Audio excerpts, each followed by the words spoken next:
I guess you guys haven't heard about me.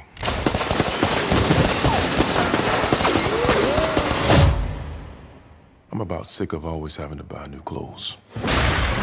King of the town, yeah, I've been there.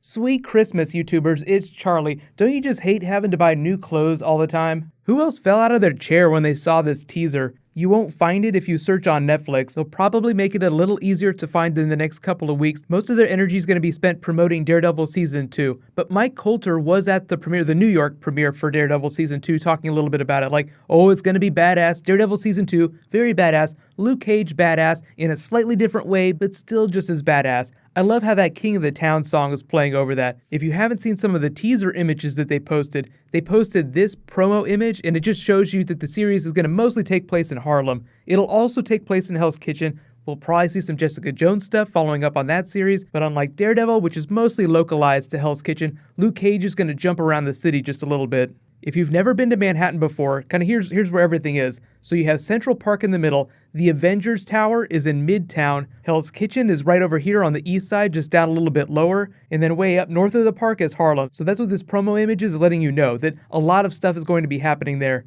There are a couple comic book characters we know they're doing, including Cottonmouth, Shades, Misty Knight, which is actually a pretty big one, and then Mariah Dillard being played by Alfre Woodard. I'm actually really excited about that. She's actually one of the lead female roles. She'll be kind of like the Jaren Hogarth of the series, the really big character in the comics that winds up being a villain for the Heroes for Hire, talking about Danny Rand and Luke Cage teaming up together. Danny Rand, of course, we know is being played by Finn Jones from Game of Thrones. That series is going to start shooting in April, so because they've already finished all of Luke Cage for the most part, they're really just editing it down, maybe doing a few pickup shots. I'm not expecting Iron Fist to appear during Luke Cage, unless it's some kind of post-credit scene. We'll probably see some Jessica Jones stuff, we might see some Daredevil stuff. I don't really want to get into spoilers for Daredevil yet, because you may not have seen all those episodes, but I'll at least say that there are references, like verbal references, to things that happen in the other series. So there's definitely a continuity, even though we won't see them all standing together on screen until Defenders.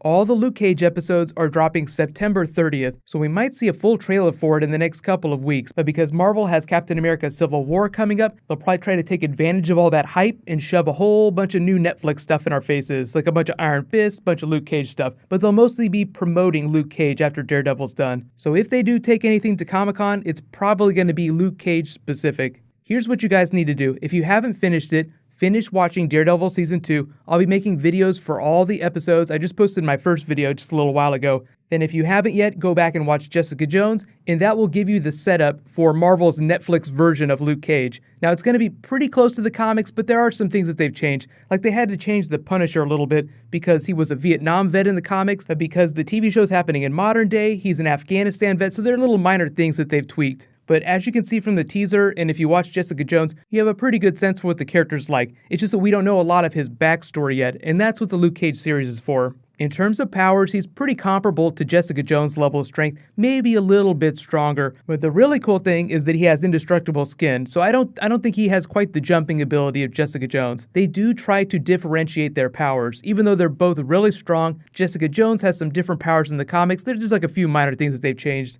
But because Luke Cage is a superpowered individual, expect his series to do more with powers. But amongst the different Defenders series, it's kind of like Flash and Arrow. Like the Arrow characters don't have a lot of powers, so you don't see a lot of powers on that TV show. On Flash, Barry Allen has powers, so you see a lot of villains with superpowers. So just expect more of that with Luke Cage. And when we get to Iron Fist, I cannot wait to see full-blown magic. It's going to be really interesting to see the way they do his powers. Madame Gao, probably going to be like the kingpin of that series. What's going to happen next is there's a whole bunch of Batman v Superman footage that drops, so I'll probably make a video for that. There'll be some new Game of Thrones, and then Walking Dead is tomorrow night.